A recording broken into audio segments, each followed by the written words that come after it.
Hi guys, magandang araw. Sa video natin ay may gagawin tayong isang pressure washer. Ang pressure washer na to ay nabili ko sa junk shop.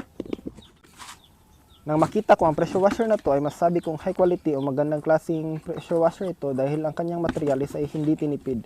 Katulad ng kanyang screw o bolt ay yari sa stainless.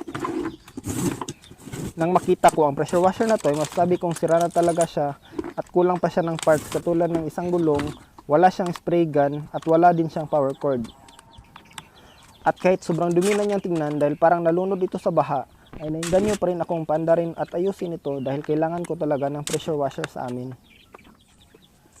Mabuti na lang at hindi tayo nahirapan sa pagbaklas ng kaha ng pressure washer na to dahil hindi kinalawang ang kanyang screw dahil gawa nga ito sa stainless.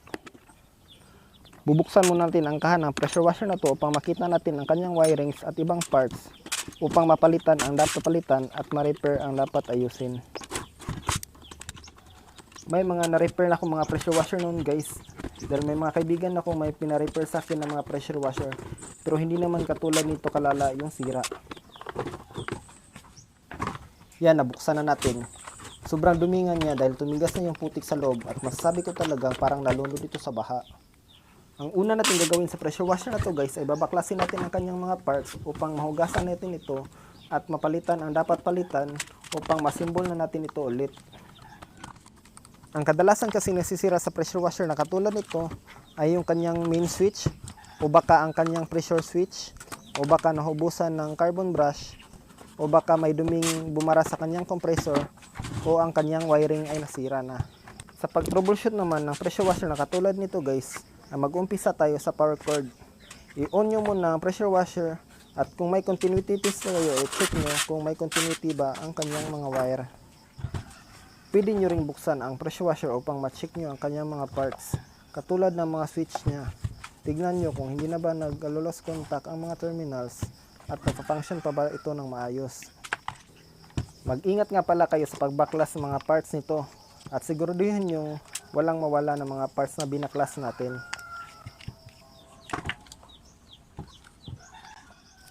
Sa pressure washer na to guys ay mukhang okay pa naman ang kanyang switch at okay pa naman yung mga wiring connection niya. Sa part na to guys hindi ko pa rin alam ang sira ng pressure washer na to dahil okay naman ang kanyang switches at okay naman ang wiring connection niya. Sana naman ay naubusan lamang ito ng carbon brush o di kaya ay nabarahan ng dumi ang kanyang compressor upang malaki ang chance na mapandar pa natin ito ulit. Tinanggal ko muna ang kanyang mga wiring connection dahil hugasan ko ang mga parts nito guys. Sa pagbaklas nga pala ng mga wires nito guys ay sigurin yung matatandaan nyo na kung saan mga terminals nakakonect dapat ang mga wires nito. Kung napapansin nyo ay kinalawang na talaga ang kanyang universal motor. Sana naman hindi naapektuhan yung windings ng motor niya. Tanggalin muna natin ang foam na to na sobrang dumi o sobrang alikabok na. Dahil ang foam na to kasi ang nagsilbing protection upang hindi mapasukan ng dumi ang kanyang electric motor. Ngayon guys, i-unscrew na natin ang kanyang mga screw upang mapaghiwalay na natin ang kanyang electric motor at ang kanyang compressor. Sobrang higpit at sobrang hirap tanggalin ang kanyang screw dahil nalunod nga ito sa baha. Mabuti lang at may malupitang tool si Papa kaya nabaklas pa rin natin ito.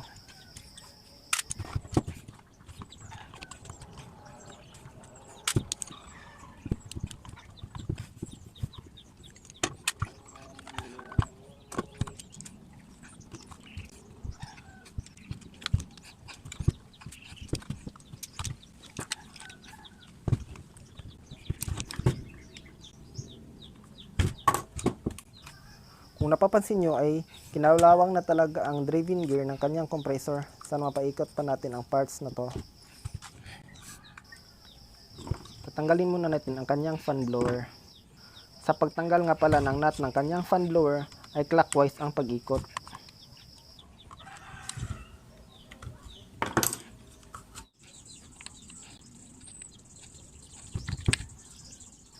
Yan, nabunot na natin ang kanyang fan blower. Pwede na natin ma-check ang kanyang dalawang carbon brush. Tatanggalin muna natin ang carbon brush housing niya upang ma-check natin ang carbon brush nito.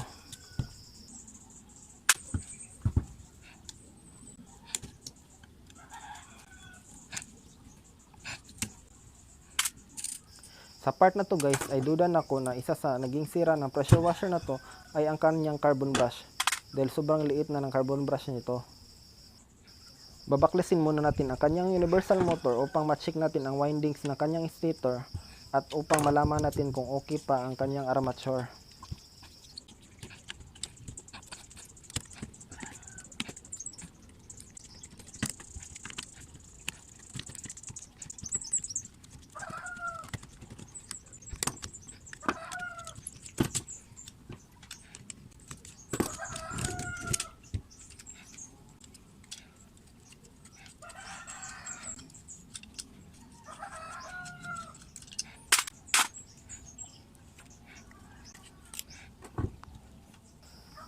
Kung napapansin nyo ay sobrang kalawang na talaga ng kanyang armature.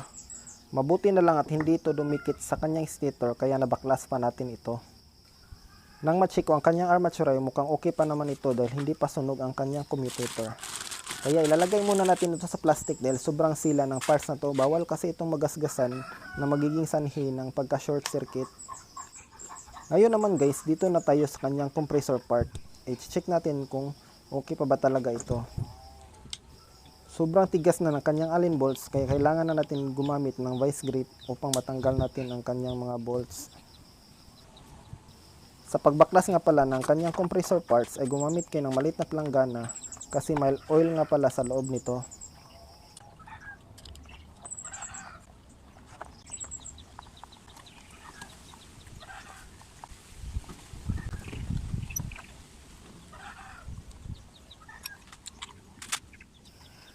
Nang makita ko ang kanyang oil ay masasabi kong okay pa ang mga oil seal nito dahil wala pang halong tubig ang kanyang oil.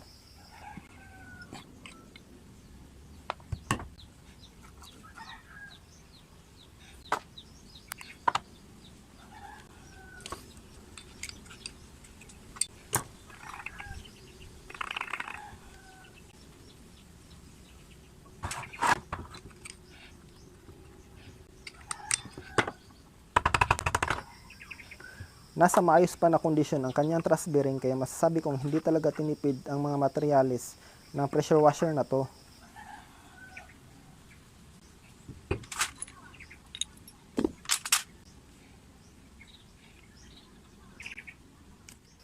Medyo tumigas na ang kanyang mga piston kaya kailangan natin gumamit ng vice clamp upang mapagalaw natin ang piston nito at upang matanggal natin ang kanyang mga balbula.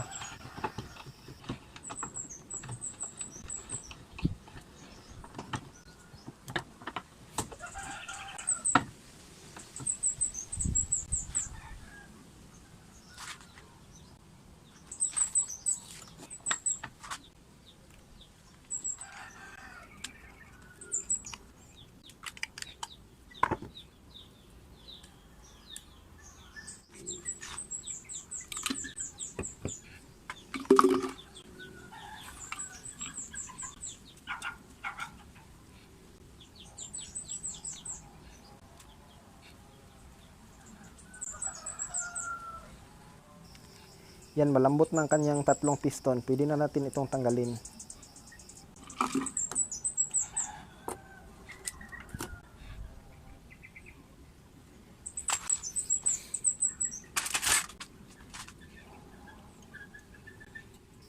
Dito naman tayo sa mga balbula niya. Mag-ingat nga pala kayo sa pagtanggal ng balbula kasi may mga spring ito.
Yan guys, nabaklas na natin o na-disassemble na natin ang parts ng pressure washer na to. Pwede na natin itong linisan at palitan ang dapat palitan.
Lilinisan muna natin ang kanyang armature at lalagyan ng oil ang bearing nito upang maging smooth ang pag-ikot ng kanyang armature.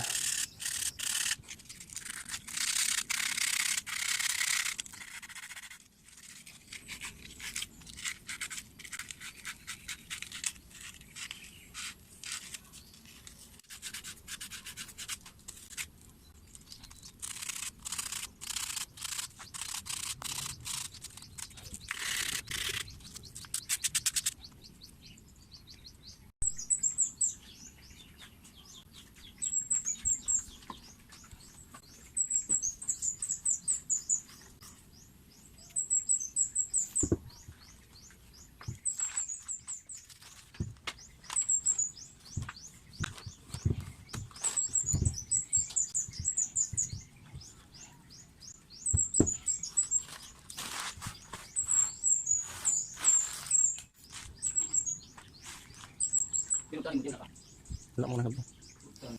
Yan, okay na siya. Pwede na natin i-assemble ang pressure washer na to.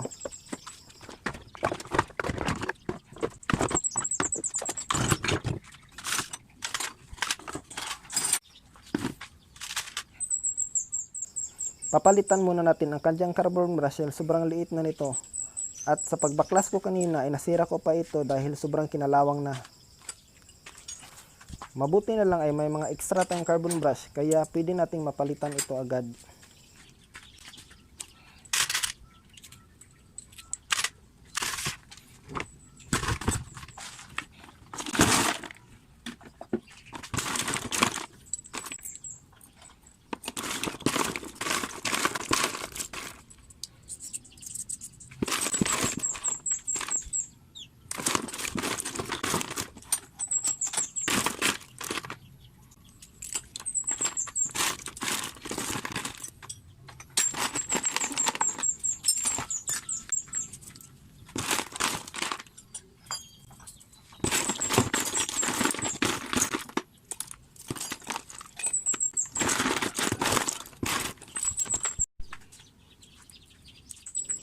Ito ang ipapalit nating carbon brush. Kahit hindi sila magkatulad ng itsura, magkasing laki lang naman sila kaya mag-improvise na lang tayo.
Ngayon naman, ikukunik na natin ito sa kanyang switch upang masubukan natin kung aandar pa ba talaga ito.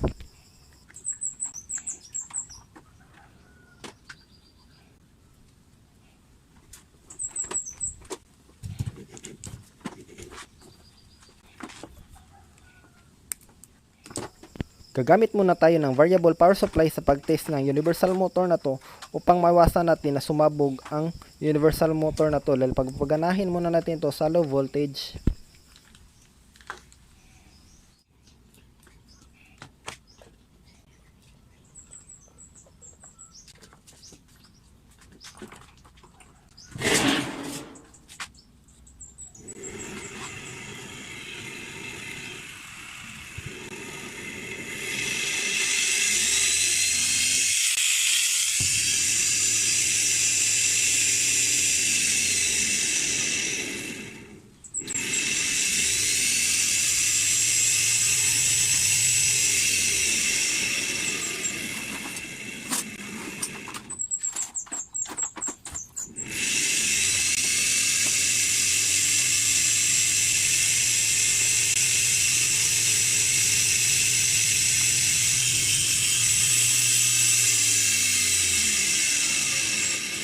Nang maitest ko ito sa low voltage na may maximum na 30 volts ay napaka-smooth at napaka-condition pa ng pag-ikot ng universal motor na to. Kaya ngayon naman ay ititest na natin o papaganahin na natin ang universal motor na to sa 220 volts.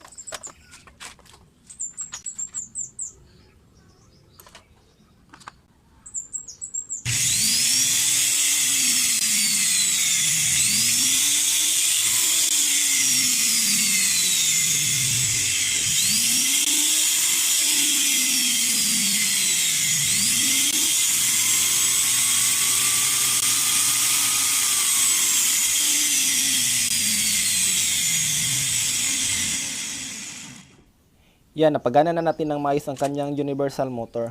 Ngayon naman, dito na tayo sa kanyang compressor. Madali lang naman ang pagkasimbol nito guys. Siguraduhin nyo lang na hindi baliktad yung pagkalagay ng mga balbula. Sa napansin ko sa pressure washer na to, ay masasabi kong napakasimple lang ng pagkagawa niya.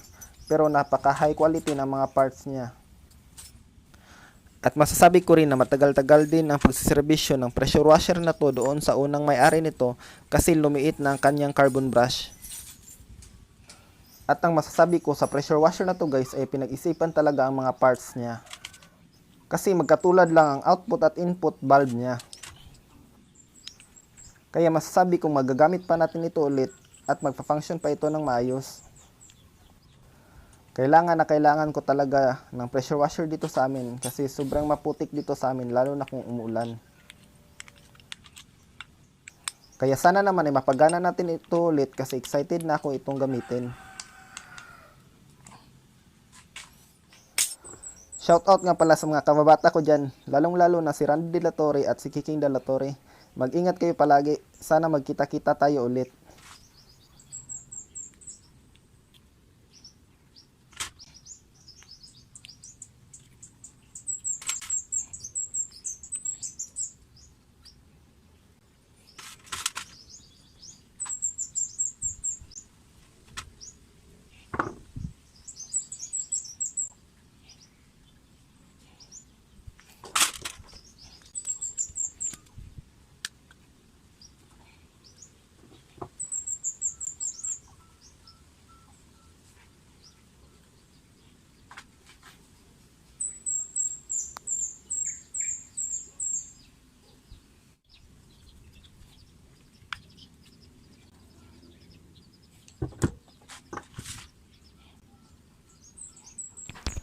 Huwag nga pala natin kalimutan lagyan ng grasa yung gear parts niya at lagyan natin ng exact amount ng oil yung sa may thrust bearing parts niya upang mabawasan ng konti yung friction na gawa ng metal to metal contact ng paggalaw ng mga parts nito.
Yan, nabuo na natin ang kanyang universal motor at compressor. Pwede na natin itong i-check kung nagfa-function na ba ito ng maayos.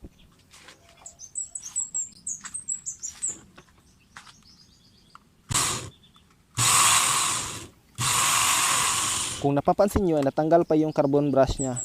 Hindi kasi ito ang original parts niya. Nag-improvise lang kasi tayo, pero pwede naman itong higpitan upang hindi na ito matanggal.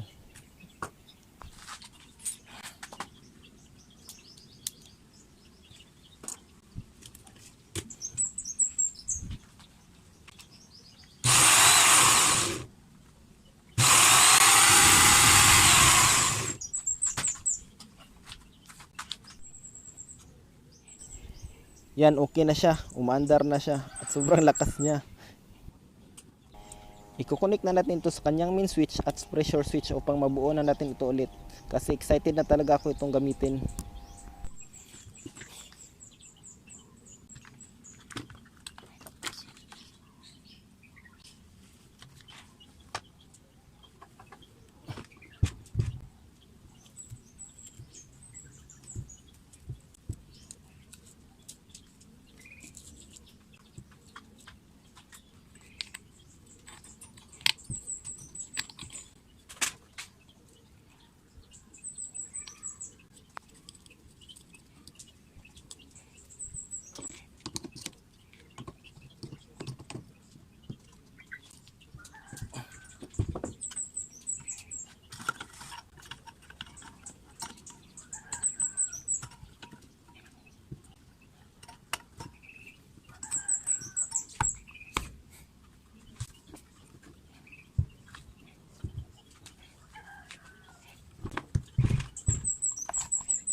Sa pag-wiring naman ito guys, ay yung line 1 ay direct na nakakonek sa wire ng stator. At yung line 2 naman ay papunta sa main switch. At yung isang wire ng main switch ay papunta sa pressure switch. At yung isang wire ng pressure switch ay papunta sa wire ng stator. Yun lang pag-wiring nito guys.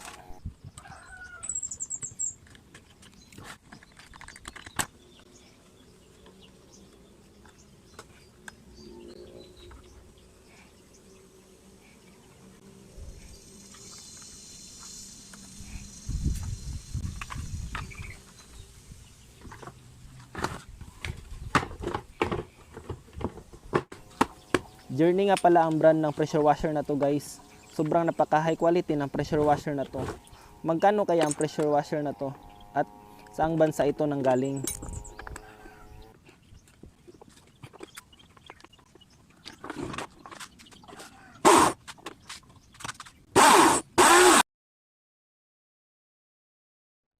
Yan, nabuo na natin siya. Pwede natin i-connect ito sa hose na may nozzle upang magamit na natin ito ulit.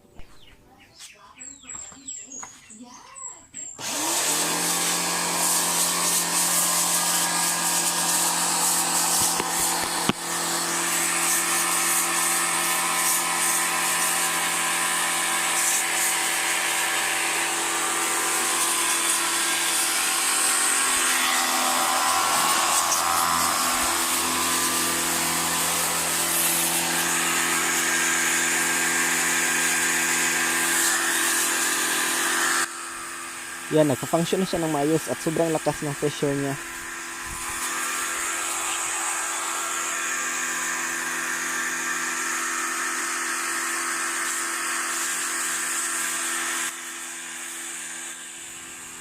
Yan, may pressure washer na tayo guys. Maraming salamat nga pala sa panonood. And please like and subscribe to my YouTube channel para updated kayo sa mga panibago nating video. Maraming salamat po.